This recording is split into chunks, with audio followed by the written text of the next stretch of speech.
किसान भाइयों नमस्कार, मैं पिन सिंह आप सभी भाइयों का आपके अपने चैनल इंडियन फार्मिंग ज्ञान में एक बार फिर से स्वागत करता हूं।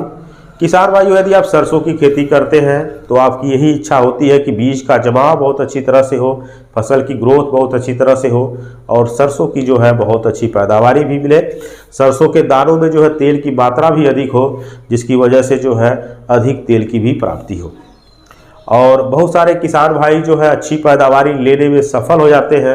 वही बहुत से ऐसे भी किसान होते हैं जो सरसों की अच्छी पैदावारी नहीं ले पाते हैं और आगामी समय में जो है सरसों की खेती करना भी बंद कर देते हैं। उनका कहना होता है कि मैं जिस भी सरसों की खेती करता हूं तो मुझे जो है सरसों की अच्छी पैदावारी नहीं मिल पाती है, जिसका परिणाम यह होता है कि सरसों की खेती जो है घाटे में चली जाती है।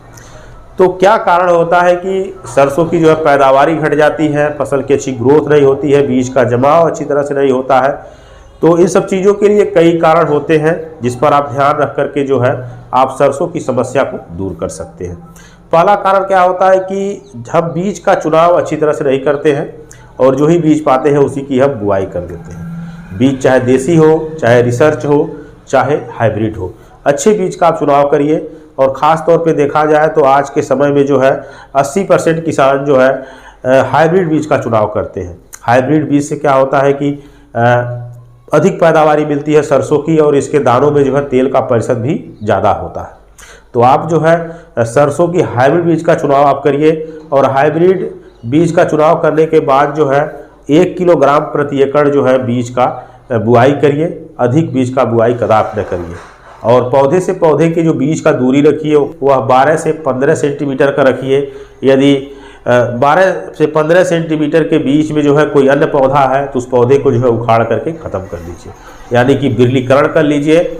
और बिरलीकरण का कार्य जो है आप जब आपकी फसल 20 से 25 दिन की हो जाए तो उस समय आप कर सकते हैं और पौधे भी थोड़ा बड़े हो जाते हैं, उनको उखाड़ने में भी जो है आसानी होती है और आप जो है उखाड़े गए पौधों को जो है पशुओं के चारे के लिए भी जो है आप यूज कर सकते हैं। तो यदि आपके खेत में ज़्यादा घना जमा हो गया सरसों की तो आप जो है कदाप बिरलीकरण कर लीजिए। यदि आप नहीं कर पा रहे हैं तो मजदूर लगाकर करा लीजिए और पौधे यदि अच्छी तरह से मेंटेन है तो बिल्कुल आपको जो है सरसों की अच्छी पैदावारी मिलेगी। कारण कि जो है पौधे दूर दूर होंगे, शाखाओं का फुटाव बहुत अच्छा होगा, फलियाँ ज़्यादा मिलेगी और पौधे की ग्रोथ भी बहुत अच्छी तरह से होगी। सरसों में जो है पहली सिंचाई करते समय इस बात का जरूर ध्यान रखें, यदि खेत को पानी की ज़रूरत हो तभी सिंचाई करिए। यदि आपके खेत में जो है पर्याप्त नमी है और फसल की अच्छी ग्रोथ होती जा रही है तो आप सिंचाई करने में थोड़ा लेट हो जाइए। यह नहीं कि जैसे ही आपकी फसल 25 से 30 दिन की हो रही है और हमारी फसल को जो है सिंचाई की भी ज़रूरत नहीं है और आप जो है पानी लगा देते हैं। कारण कि यदि खेत में पहले से नमी मौजूद है और उस कंडीशन में यदि आप सिंचाई कर देंगे तो क्या होगा कि नमी जो है बहुत ज़्यादा आपकी खेत में हो जाएगा और जिसका परिणाम क्या होगा कि पौधे जो है पीले हो जाएंगे और उनकी ग्रोथ कम हो जाएगी। तो आप जो है सिंचाई उसी समय करिए जब आपकी फसल को जो है पानी की ज़रूरत हो, यानी कि यदि आपकी फसल 40 से 45 दिन की हो जा रही है तब आपको सिंचाई की ज़रूरत पड़ती है तो उस समय करिए। यदि 30 से 35 दिन की फसल हो जा रही है और उस समय सिंचाई की ज़रूरत पड़ रही है तो उस समय आप सरसों की सिंचाई करिए।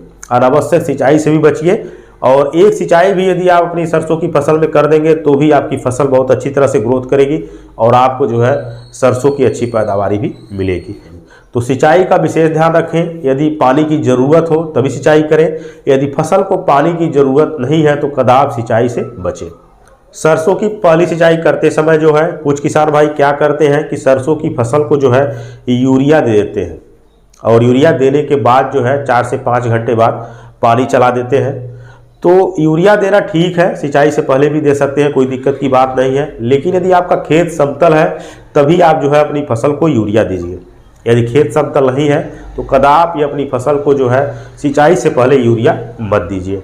कारण यदि आपका खेत समतल नहीं होगा, ऊंचा और खाला होगा तो जो यूरिया होगी वह पानी के साथ घुलकर जो है निचली ज़मीन में पहुंच जाएगी, वहाँ यूरिया की ज़्यादा मात्रा हो जाएगी और पानी भराव होने से जो है क्या होगा कि पौधे गल करके ख़त्म हो जाएंगे।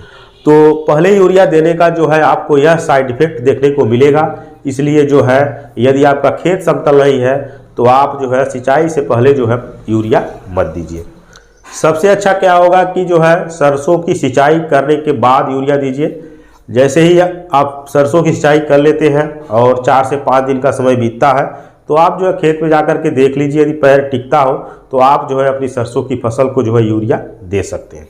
तो यूरिया के साथ जो है कुछ चीज़ें जरूर मिलाएं। जिंक आप जरूर मिलाइए अपनी यूरिया के साथ, और साथ में जो है 3 से 4 किलोग्राम जो है सल्फर 80% WDG जो है प्रति एकड़ की दर से जो है जरूर शामिल करिए अनिवार्य रूप से।